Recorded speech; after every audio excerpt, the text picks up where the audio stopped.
wabarakatuh.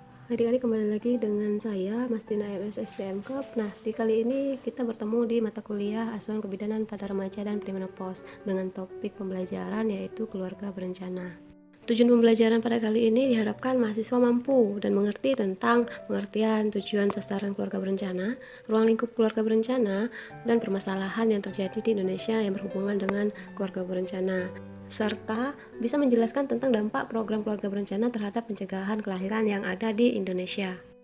Yang pertama, pengertian keluarga berencana. Nah, apa sih pengertian keluarga berencana? Keluarga berencana atau KB menurut WHO itu adalah tindakan yang membantu individu atau pasangan suami istri untuk yang pertama, menghindari kelahiran yang tidak diinginkan, yang kedua, mendapatkan kelahiran yang diinginkan, yang ketiga, mengatur jarak kelahiran, yang empat, mengontrol waktu kelahiran dalam hubungan dengan umur suami dan istri, yang kelima, menentukan jumlah anak dalam keluarga.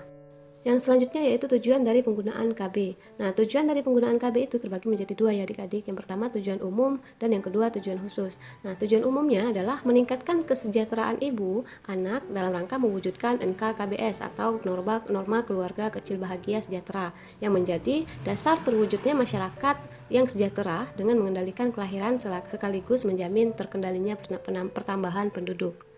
Yang kedua adalah tujuan khusus dari penggunaan KB. Nah, tujuan khusus dari penggunaan KB itu diantaranya yang pertama menurunkan jumlah angka kelahiran bayi dan yang kedua meningkatkan kesehatan keluarga berencana dengan cara penjarangan kelahiran. Sasaran program keluarga berencana. Sasaran program keluarga berencana dibagi menjadi dua ya adik-adik. Yang pertama sasaran secara langsung dan yang kedua sasaran tidak langsung. Adapun sasaran yang secara langsung adalah pasangan usia subur atau PUS yang bertujuan untuk menurunkan tingkat kelahiran dengan cara penggunaan kontrasepsi secara berkelanjutan. Sedangkan untuk sasaran tidak langsungnya adalah pelaksana dan pengelola KB dengan tujuan menurunkan tingkat kelahiran hidup melalui pendekatan kebijaksanaan kependudukan terpadu dalam rangka mencapai keluarga berkualitas dan keluarga sejahtera. Ruang lingkup program KB. Nah, ruang lingkup program KB ini terbagi menjadi beberapa ya adik-adik. Yang pertama, komunikasi, informasi, dan edukasi.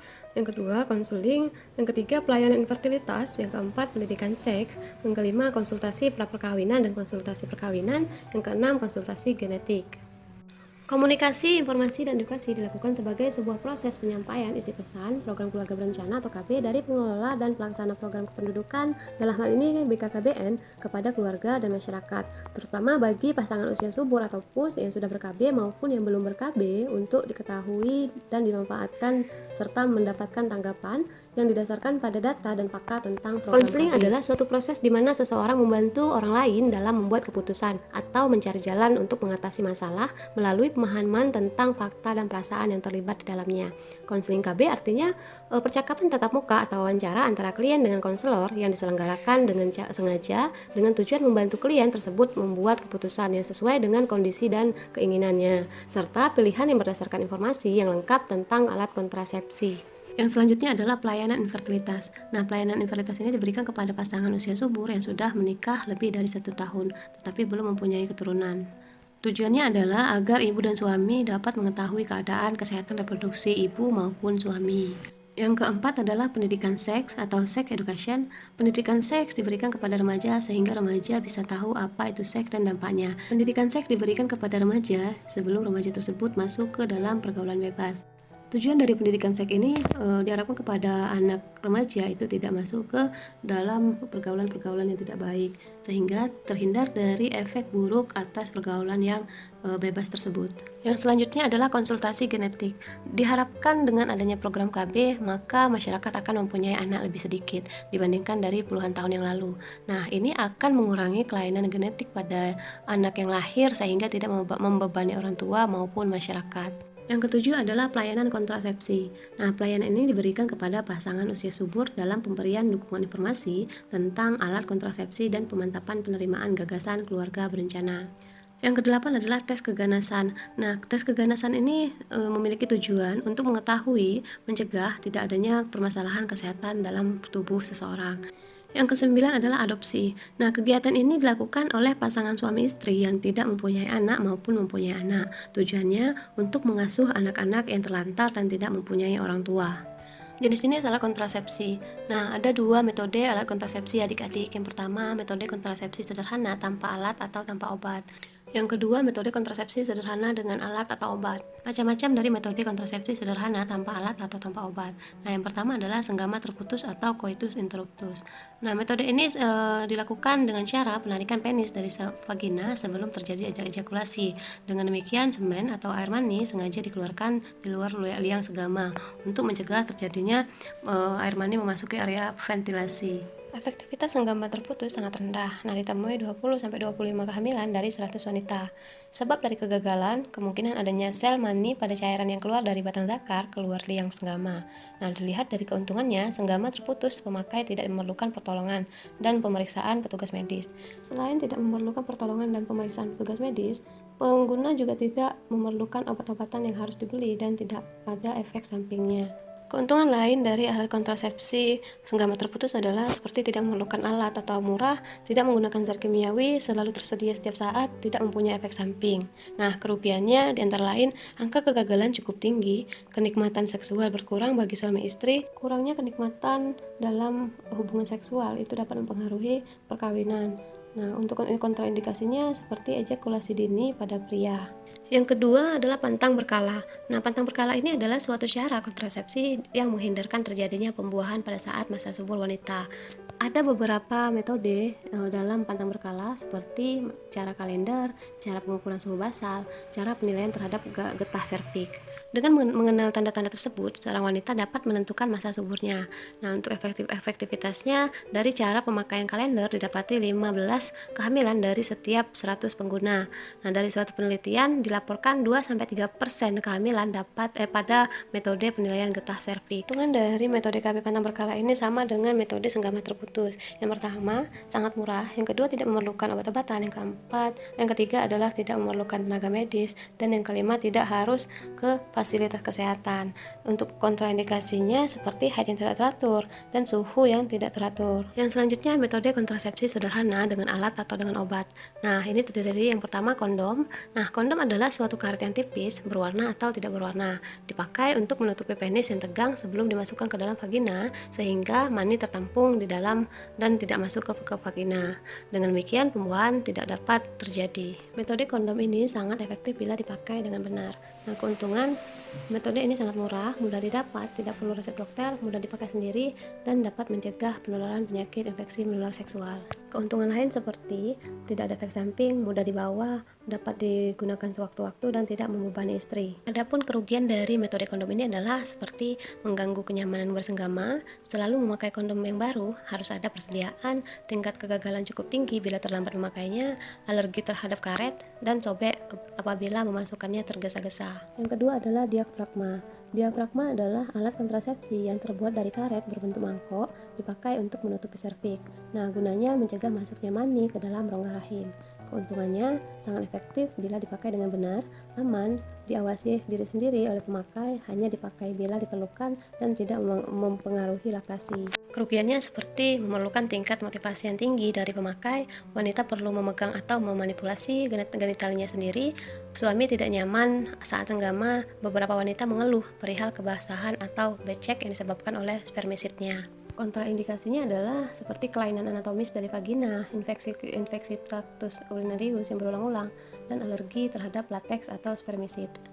Yang ketiga adalah intravag atau tisu KB. Tisu KB ini adalah alat kontrasepsi wanita yang digunakan dalam vagina sebelum bersenggama yang berbentuk kertas tipis dan mengandung obat flematisid. Yang keempat adalah spermisida. Spermisida ini adalah suatu bahan kimia yang menghentikan gerak atau cairan di dalam vagina sehingga tidak dapat membuahi sel telur. Spermisida ini berbentuk tablet, foam atau busa, atau krim yang harus ditempatkan di dalam vagina setinggi mungkin di dekat serviks. Foam dan krim ini bertindak sebagai penghalang spermatozoa yang masuk ke dalam serviks. Obat ini bisa dipakai secara tunggal, akan tetapi lebih baik atau lebih besar kemungkinan berhasilnya jika suami juga memakai kondom. Yang kelima adalah kontrasepsi sistemik atau hormonal. Ada beberapa macam kontrasepsi sistemik dan hormonal ya adik-adik. Yang pertama adalah pil. Pil ini adalah kontrasepsi hormonal pertama kali yang dikembangkan. Pil biasanya gabungan antara hormon estrogen dan progesteron atau hanya hormon progesteron saja. Macam-macam jenis kontrasepsi pil. Yang pertama adalah pil kombinasi. Pil kombinasi adalah kontrasepsi yang mengandung hormon steroid yakni estrogen dan progesteron sintesis.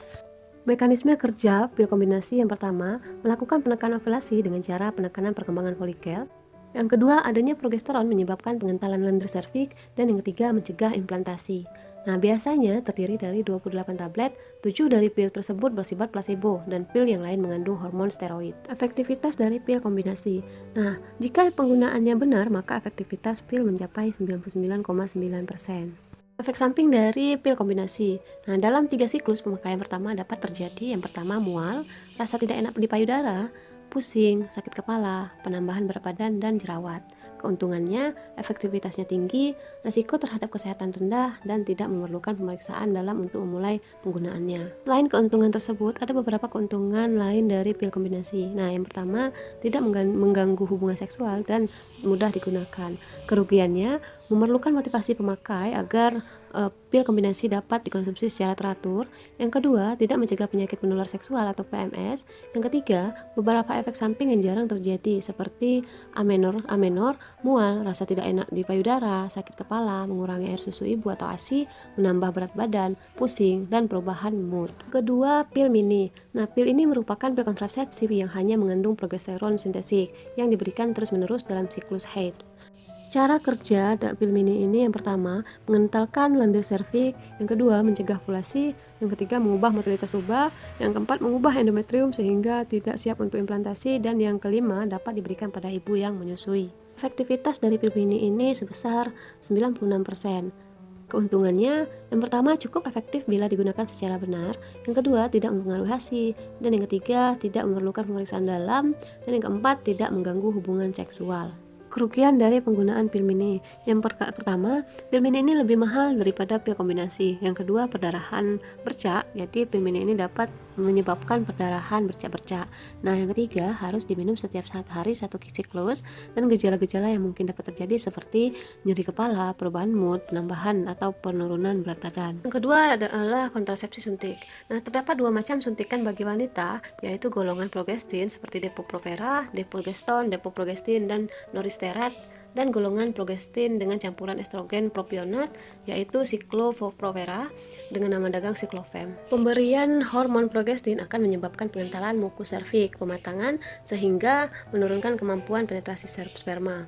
Hormon tersebut juga mencegah pemotongan dan pelepasan sel telur. Selain itu, pada penggunaan Depo-Provera, endometrium menjadi tipis dan atrofi dengan berkurangnya aktivitas kelenjar. Efektivitas dari kontrasepsi suntik. Kontrasepsi suntik adalah kontrasepsi sementara. Macam-macam suntik tersebut telah dibuktikan sangat baik, dengan angka kegagalan kurang dari 0,1% per 100 wanita. Untungannya, risiko kesehatan sangat kecil. Yang kedua, tidak berpengaruh pada hubungan suami istri. Yang ketiga, pemeriksaan dalam tidak dibutuhkan pada saat pemakaian awal. Yang keempat, dapat dilaksanakan oleh tenaga paramedis. Yang kelima, suntikan Noristerat dan Depo-Provera tidak mengandung estrogen sehingga tidak mempengaruhi secara serius penderita penyakit jantung dan reaksi penggumpalan darah yang kadangkala dihubungkan dengan kontrasepsi pil yang mengandung estrogen. Keuntungan dari kontrasepsi suntik. Yang pertama, risiko kesehatan kecil, tidak berpengaruh pada hubungan suami istri, pemeriksaan dalam tidak dibutuhkan pada pemakaian awal, dapat dilaksanakan oleh tenaga paramedis. Suntikan Noristerat dan Depo-Provera tidak mengandung estrogen sehingga tidak mempengaruhi secara serius penderita penyakit jantung dan reaksi penggumpalan darah yang kadangkala dihubungkan dengan kontrasepsi pil yang mengandung estrogen. Pada suntikan Ciclofem terdapat hormon estrogen dalam dosis rendah untuk memicu terjadinya haid setiap bulannya, sehingga pemberian pada penderita jantung dan pembuluh darah harus diperhatikan. Peserta tidak perlu menyimpan obat, tidak ada ketergantungan pada kontrasepsi suntik, tidak mempengaruhi pemberian ASI kecuali suntikan Ciclofem. Reaksi suntikan sangat cepat, kurang dari 24 jam, dapat digunakan oleh wanita tua atau di atas 35 tahun kecuali Ciclofem, dapat mencegah kehamilan ektopik, dalam mempunyai jangka waktu panjang, sangat efektif walaupun peserta terlambat suntikan 1 minggu dari jadwal yang ditentukan. Sangat berguna untuk klien yang tidak ingin hamil lagi tetapi belum bersedia untuk mengikuti sterilisasi atau tubektomi. Kerugian dari alat kontrasepsi suntik. Yang pertama, kemungkinan terhambatnya pemulihan kesuburan setelah penghentian pemakaian. Yang kedua, harus kembali ke sarana pelayanan. Yang ketiga, tidak dapat dihentikan sewaktu-waktu sebelum suntikan berikutnya. Yang keempat, permasalahan berat badan merupakan efek samping yang paling sering terjadi. Yang kelima, dapat menyebabkan ketidakteraturan masalah haid. Yang keenam, tidak menjamin perlindungan terhadap penularan penyakit menular seksual, hepatitis B, dan infeksi HIV/AIDS. Yang ketiga, KB susuk atau implan. KB susuk atau implan juga dikenal sebagai alat kontrasepsi bawah kulit atau AKBK, yaitu kontrasepsi yang disusupkan di bawah kulit. Cara kerja KB implan atau KB susuk ini adalah dengan cara menghambat terjadinya ovulasi, menyebabkan endometrium atau selaput lendir tidak siap untuk nidasi atau menerima pembuahan. Mempertebal lendir serviks atau rahim, menipiskan lapisan endometrium atau selaput lendir. Keuntungan dari KB implan atau KB susu ini, yang pertama, tidak menekan produksi ASI. Yang kedua, praktis. Yang ketiga, tidak ada faktor lupa. Yang keempat, masa pakainya dalam waktu jangka panjang. Yang kelima, khasiat kontrasepsi ini berakhir setelah pengangkatan. Nah, hal ini berarti kesuburan akan segera pulih setelah pengangkatan dari KB implan tersebut. Selain adanya keuntungan dari KB implan, ada pula kerugian yang disebabkan oleh KB implan tersebut, yaitu KB implan harus dipasang dan diangkat oleh petugas kesehatan yang terlatih. Kontraindikasi pada KB implan. Nah, KB implan tidak boleh dipakai atau digunakan seseorang atau ibu yang diduga hamil atau hamil, perdarahan pada vagina yang tidak diketahui sebabnya, menderita sakit jantung, diabetes, darah tinggi, kanker, dan varises. Efek samping yang terjadi pada pengguna KB implan diantaranya yang pertama, gangguan siklus haid. Yang kedua, terdapat bercak darah yang cukup banyak selama menstruasi. Yang ketiga, hematoma atau pembekakan dan nyeri. Yang keempat, perubahan berat badan. Dan yang kelima, pusing dan mual. Yang selanjutnya adalah kontrasepsi AKDR atau alat kontrasepsi dalam rahim. Kontrasepsi ini lebih dikenal dengan nama IUD atau intrauterine device. Nah, ini adalah suatu alat yang dimaksudkan dalam rahim. AKDR akan berada di dalam uterus yang bekerja, terutama mencegah terjadinya pembuahan atau fertilisasi dengan mencegah bersatunya ovum dengan sperma dan mengurangi jumlah sperma yang melalui tuba Fallopi. Keuntungan dari AKDR itu, yang pertama, sangat efektif. Angka kehamilan pada tahun pertama 0,3 sampai dengan 1,0 per 100 wanita per tahun. Nah, efektif yang kedua, efektif dengan proteksi jangka panjang, yaitu 8 tahun atau lebih untuk Coperte 380A. Nah, yang ketiga, kesuburan segera kembali sesudah AKDR diangkat. Yang keempat, tidak mengganggu hubungan seksual suami istri. Dan yang kelima, pemeriksaan ulang diperlukan hanya sekali dalam 1 tahun. Yang keenam, murah. Yang ketujuh, cocok untuk ibu-ibu yang menyusui. Dan yang kedelapan, tidak bergantung pada usia dengan syarat wanita itu mempunyai risiko rendah untuk menderita infeksi yang ditularkan melalui hubungan seksual. Kerugian dari kontrasepsi AKDR. Yang pertama, pemeriksaan dalam dan penyaringan infeksi saluran genitalia diperlukan sebelum pemasangan AKDR. Yang kedua, dapat meningkatkan risiko penyakit radang panggul atau PRP. Yang ketiga, memerlukan prosedur pencegahan infeksi sewaktu pemasangan dan pencabutan. Yang keempat, bertambahnya darah haid dan rasa sakit selama beberapa bulan pertama pada sebagian pemakai AKDR. Yang kelima, klien tak dapat mencabut AKDR sendiri. Nah, yang keenam, tidak dapat melindungi klien terhadap PMS atau AIDS atau HIV. Yang ketujuh, AKDR dapat keluar dari rahim melalui kanalis cervicalis sehingga keluar dari vagina. Yang kedelapan, bertambahnya risiko mendapat PRP pada pemakai AKDR dengan riwayat penyakit menular seksual atau mereka yang mempunyai mitra seks lebih dari satu. Yang selanjutnya adalah kontrasepsi mantap. Kontrasepsi mantap pada saat ini masih merupakan kebijakan pelayanan kesehatan. Kontrasepsi mantap dilakukan dalam keadaan di mana kesehatan ibu tidak mengizinkan lagi untuk hamil dan melahirkan. Sedangkan kontrasepsi lain tidak cocok untuk dipakai. Kontrasepsi mantap hanya dilakukan atas indikasi medis. Walaupun demikian, pemasangan kontrasepsi mantap dilakukan atas izin dan permintaan pasangan yang bersangkutan secara sukarela tanpa paksaan dari pihak lain. Sebelum dilaksanakan, hendaknya diberi pengertian bahwa pengembalian kesuburan adalah kecil. Ada 2 macam kontrasepsi mantap. Yang pertama, tubektomi. Tubektomi ini adalah kontrasepsi mantap pada istri atau wanita. Cara ini dipersiapkan melalui tindakan operasi kecil dengan cara mengikat dan memotong saluran telur atau saluran tuba pada istri. Dengan demikian, telur di ovarium tidak dapat mencapai rongga rahim sehingga tidak terjadi pembuahan. Keuntungan dari tubektomi diantaranya efektivitas langsung setelah sterilisasi, permanen, tidak ada efek jangka panjang, dan tidak mengganggu hubungan seksual. Kontraindikasi dari tubektomi diantara lain, penyakit penyakit jantung, paru-paru, peritonitis akut atau radang akut, penyakit perut, dan hernia umbilikalis. Yang kedua adalah vasektomi. Vasektomi adalah kontrasepsi mantap pada suami. Cara ini dipersiapkan melalui tindakan operasi kecil dengan cara mengikat dan memotong saluran sperma atau vas deferens. Hal ini menyebabkan sperma tidak dapat melewati saluran sperma dan air mani tidak mengandung sperma. Dengan demikian, tidak terjadi pembuahan. Keuntungan pada pemasangan vasektomi ini diantara lain, yang pertama tidak ada mortalitas atau kematian dan tidak ada morbiditas atau kesakitan. Kontraindikasi yang terjadi pada vasektomi diantara lain, yang pertama peradangan pada alat kelamin pria, yang kedua kencing manis, dan yang ketiga kelainan mekanisme pembekuan darah. Efek samping yang timbul seperti rasa nyeri, abses pada bekas luka, hematoma atau pembekakan kantung biji zakar karena adanya perdarahan. Masalah yang terjadi di Indonesia. Indonesia memang kaya akan penduduknya, tentunya dalam kuantitas. Jumlahnya terus meningkat dengan rata-rata pertumbuhan 1,49% per tahun berdasarkan sensus penduduk tahun 2010. Nah, bagaimana jika dibiarkan? Tentu saja dapat menimbulkan berbagai masalah. Apa saja permasalahannya? Seperti kumuh dan pangan. Padatnya bangunan tanpa disertai penataan yang benar dan kesadaran untuk menjaga lingkungan akan mengakibatkan lingkungan pemukiman menjadi kumuh. Yang selanjutnya tekanan penduduk dan lingkungan, yaitu berkurangnya lahan pertanian dan rusaknya lingkungan akibat pemukiman yang semakin padat dan perilaku manusia yang semakin tidak peduli dengan lingkungan. Yang selanjutnya kemiskinan, penduduk yang sangat banyak tidak seluruhnya mampu untuk memperoleh kebutuhan ekonomi. Dan yang keempat, pengangguran. Nah, terjadi karena lapangan kerja tidak sebanyak pencari kerja. Banyaknya pencari kerja muncul akibat semakin meningkatnya jumlah penduduk. Yang kelima adalah rawan pangan. Hal ini terjadi karena kebutuhan pangan semakin meningkat dengan adanya pertambahan penduduk, sedangkan luas pertanian akan berkurang. Akibatnya, produksi padi tidak mampu mencukupi kebutuhan pangan seluruh penduduk. Yang keenam adalah menyempitnya lahan produktif. Penduduk yang besar akan meningkatkan kebutuhan penduduk terhadap tempat tinggal. Akibatnya, semakin luas lahan yang diperlukan untuk bangunan pemukiman dan fasilitas sosial ekonomi penunjang kebutuhan manusia, diantaranya sekolah, fasilitas kesehatan, gedung-gedung perkantoran, pasar dan fasilitas umum lainnya. Terbatasnya lahan menyebabkan lahan pertanian akan semakin berkurang karena telah berubah fungsi. Masalah yang selanjutnya adalah terjadinya ledakan penduduk. Ledakan penduduk adalah pertumbuhan penduduk yang melonjak cepat dalam jangka waktu relatif pendek.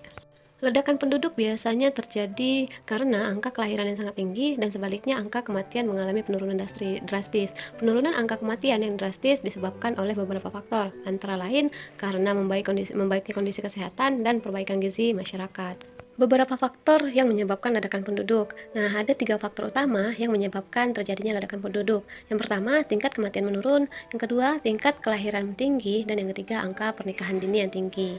Faktor lainnya seperti jumlah penduduk yang besar, penyebaran penduduk yang tidak merata, serta program KB yang tidak terlaksana dengan baik. Dampak negatif dari ledakan penduduk.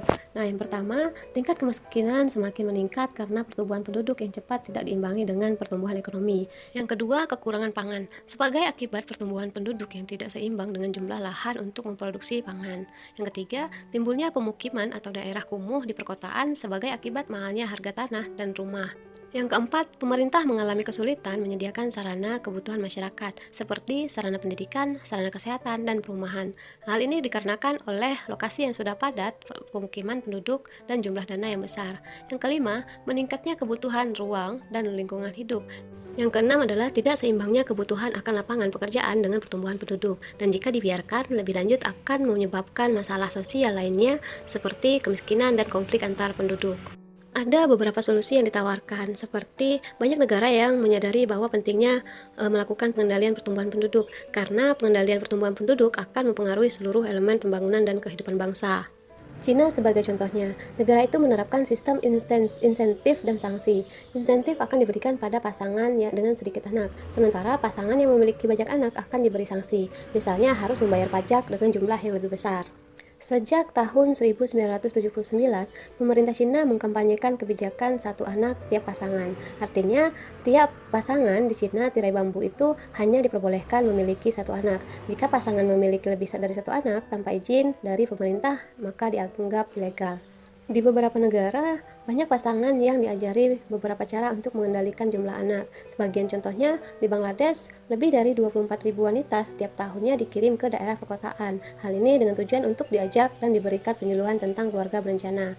Dengan penyuluhan ini diharapkan mereka bisa mengatur jumlah anak. Program KB didekatkan ke mereka. Nah, bagaimana dengan Indonesia? Pengendalian laju pertumbuhan penduduk juga dilakukan oleh pemerintah dengan menggenggam gempitakan kampanye program keluarga berencana. Program ini juga mengajarkan kepada pasangan suami istri untuk memiliki anak hanya 2 saja, laki-laki atau perempuan sama saja. Bukan hanya sebatas itu saja, melalui BKKBN, pemerintah juga mengembangkan program pembangunan keluarga. Program ini didaratkan melalui program Bina Keluarga Balita atau BKB, Bina Keluarga Remaja atau BKR, Bina Keluarga Lansia atau BKL, dan PIK atau Pusat Informasi dan Konseling Remaja atau Mahasiswa, Generasi Berencana atau Genre, dan beberapa program lainnya guna meningkatkan kualitas generasi muda bangsa. Oke adik-adik, mungkin pertemuan kali ini cukup sekian. Terima kasih untuk waktunya. Jangan lupa mengerjakan tugas ya di akhir video ini. Dan saya akhiri, wassalamualaikum warahmatullahi wabarakatuh. Sampai jumpa di video selanjutnya.